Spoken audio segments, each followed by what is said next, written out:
നമസ്കാരം. Tirurangadi today news അപ്ഡേറ്റിലേക്ക് സ്വാഗതം. മഞ്ചേരി പൂക്കൂട്ടൂർ പിലാക്കലിൽ സഹോദരിമാരുടെ മക്കൾ തോട്ടിൽ മുങ്ങി മരിച്ചു.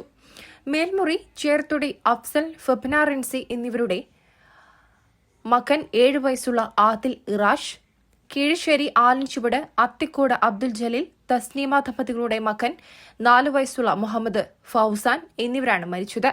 മൃതദേഹങ്ങൾ മഞ്ചേരി മെഡിക്കൽ കോളേജ് ആശുപത്രി മോർച്ചറിയിലാണ്. പൂക്കോട്ടൂർ മാണിക്കംപാറ പരപ്പത്തോട്ടിൽ ഇന്നലെ 2:30-യോടെയാണ് സംഭവം നടന്നത്. ഫബ്ന റിൻസിയുടെയും തസ്നീമയുടെയും പിതാവ് മാണിക്കംപാറ ഷിഹാബുദ്ദീന്റെ വീട്ടിലായിരുന്നു ഇരുവരും. കീഴശ്ശേരിയിലെ വീട് പണി നടക്കുന്നതിനാലാണ് വല്യുപ്പിയുടെ വീട്ടിൽ താമസം.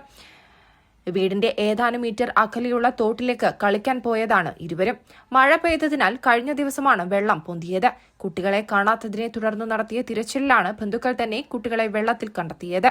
മെഡിക്കൽ കോളേജ് ആശുപത്രിയിൽ എത്തിച്ചെങ്കിലും രക്ഷിക്കാനായില്ല. ആദിൽ ഇറാഷ് പൂക്കോട്ടൂർ PKM ICU 1ാം ക്ലാസ് വിദ്യാർത്ഥിയാണ്. സഹോദരി ഫാത്തിമ ആയിഷ. മഞ്ചേരി പോലീസ് ഇൻക്വസ്റ്റ് നടത്തി. News desk, Tirurangadi today. Amiya golden diamonds, bypass road, Chemmad.